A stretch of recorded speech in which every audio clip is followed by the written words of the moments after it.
विश्व शांति दर्शन चैनल को बहुत बहुत मेरी शुभकामनाएं और मुकेश शर्मा जी को भी बधाई कि वो इसके साथ जुड़े हैं। और मेरा मानना है कि विश्व शांति दर्शन चैनल जो मकसद लेके आई है, विज्ञान और आध्यात्मिकता और धार्मिक वृत्ति और सेवा भाव, इसका प्रचार बहुत अच्छी तरह से मुकेश शर्मा जी के काबिल गाइडेंस में कर पाएगी। तो मेरी बहुत बहुत बधाइयाँ और शुभकामनाएं।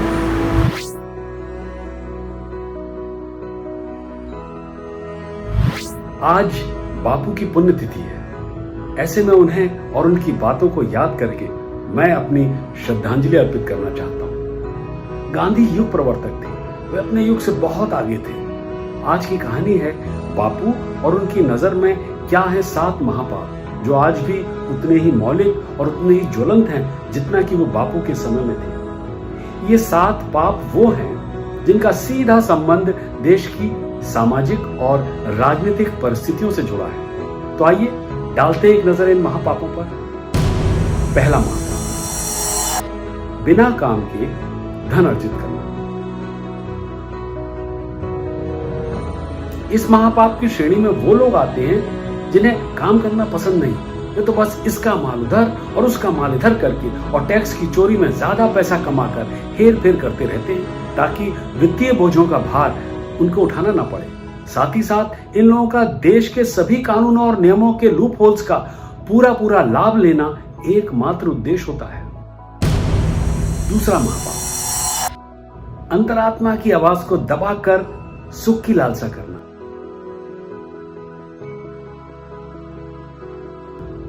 अपरिपक्व, लालची, स्वार्थी और कामुक इंसान का हर जगह पहला सवाल एक ही होता है कि इसमें मेरे लिए क्या है? क्या ये करने से मुझे फायदा होगा? क्या ये मुझे सुकून देगा? आज के दौर में बहुत से लोग इन सुखों को विवेक या जिम्मेदारी की भावना के बिना चाहते हैं। अंतरात्मा की बात तो दूर ही, वे अपने परिवार की आवाज को भी नहीं सुनना चाहते। निस्वार्थ भाव से जीना, देना और लेना सीखना, संवेदनशील होना, विचारशील होना, ये आज के दौर में दरअसल एक चुनौती है। तीसरा महापाप, चरित्र बिना ज्ञान की प्राप्ति। जितना खतरा अल्प ज्ञान से होता है, उससे कहीं अधिक खतरा होता है एक परम ज्ञानी मगर चरित्रहीन व्यक्ति से। बिना आंतरिक चरित्र विकास के बौद्धिक विकास ठीक उसी तरह है जैसे कि एक बुद्धिमान किशोर लेकिन चरसी और ड्रग का इस्तेमाल करने वाले के हाथों में एक हाई पावर्ड स्पोर्ट्स कार दे देना। इसके बावजूद भी हम युवा लोगों के चरित्र विकास पर ध्यान केंद्रित न करके उनके सिर्फ एकेडमिक्स के विकास पर ही ध्यान देते हैं, जो कि ठीक नहीं है। चौथा महापाप, बिना नैतिक मूल्यों के धन की प्राप्ति।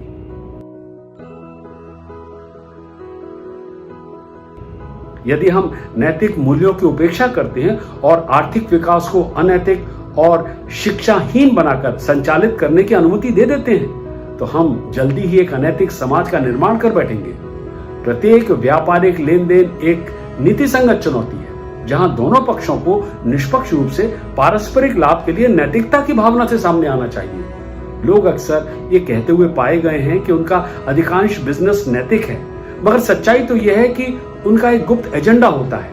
वे एक गोपनीय तरीके से जीवन व्यतीत करते हैं और अपनी गतिविधियों को उचित और तर्कसंगत बताते हैं। वे लोगों के सम्मुख स्वयं के झूठ को तर्कसंगत बताकर नियम और कानून की अवहेलना करते हैं। पांचवा महापाप, ज्ञान की प्रगति लेकिन बिना मानवीय मूल्यों के। यदि विज्ञान को हम सिर्फ टेक्नोलॉजी के रूप में ही देखेंगे तो वो दिन दूर नहीं जब मनुष्य ही मानवता का दुश्मन बन जाएगा।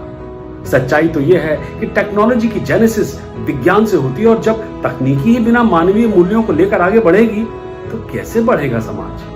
हम अक्सर तकनीकी बुद्धिजीवियों को सफलता की वैज्ञानिक सीढ़ी पर चढ़ते हुए देखा करते हैं, मगर मानवता के विकास की सीढ़ी पर बहुत कम लोग चढ़ते हुए हमें दिखाई देते हैं। दुनिया के अधिकांश वैज्ञानिकों ने विज्ञान के विकास में एक सामयिक क्रांति लाई है, लेकिन बिना मानवीय मूल्यों के विकास के हमें बहुत कम वास्तविक मानव उन्नति दिखाई देती है। सभी पुरानी असमानताएं, अन्याय और रूढ़िवादी परंपराओं का बोझ मानवता अभी भी ढो रही है। छठा महापाप, त्याग किए बिना धर्म की राह पर चलना। बिना त्याग और बलिदान के हम पूजा पाठ में सक्रिय हो सकते हैं, लेकिन उसके धर्म पालन में नहीं। हम हमेशा निष्क्रिय बने रहेंगे। लोगों के साथ कुछ दूर तक चलने से, थोड़ा बहुत दान पुण्य करने से उनकी सामाजिक समस्याओं से निपटा नहीं जा सकता है। अगर वाकई लोगों की जरूरतों को हमें पूरा करना है और हम करना चाहते हैं, तो हमें त्याग करना पड़ेगा अपने स्वाभिमान का, अपने अहंकार का। विनम्रता के बिना मेल संभव नहीं। अहंकार और स्वार्थ आदमी का भगवान के बीच, आदमी का औरत के बीच, आदमी का आदमी के बीच और स्वयं का स्वयं के मध्य मिलन नहीं होने देगा। सातवां और अंतिम महापाप, सिद्धांत के बिना राजनीति। यदि हम सिद्धांत विहीन हैं, तो किसी भी चीज पर निर्भर नहीं हो सकते, कहीं भी नहीं टिक सकते। जब तक हम अपनी छवि के निर्माण में व्यक्तिगत नैतिकता द्वारा ध्यान केंद्रित नहीं करेंगे, तो सामाजिक और आर्थिक बाजार में हमारा कोई मोल नहीं होगा। विश्व के सतही और असैद्धांतिक नेता, राजनेता वोट प्राप्त करने और सत्ता प्राप्त करने के लिए लाखों खर्च करते हैं और फिर पदासीन होने के बाद एक ऐसी राजनीतिक प्रणाली का संचालन करते हैं जो नेचुरल नहीं होती है, जबकि उन्हें ऐसा शासन करना चाहिए जो हमारी स्वतंत्रता के घोषणा पत्र में लिखा है, जहां सभी मनुष्य समान हैं और जीवन की स्वतंत्रता और सुख उनका मौलिक अधिकार है। उम्मीद है लोग इन 7 महापापों से दूर रहेंगे और हम सब मिलकर इस अद्भुत राष्ट्र भारतवर्ष को दुनिया का एक आदर्श राष्ट्र बना सकेंगे।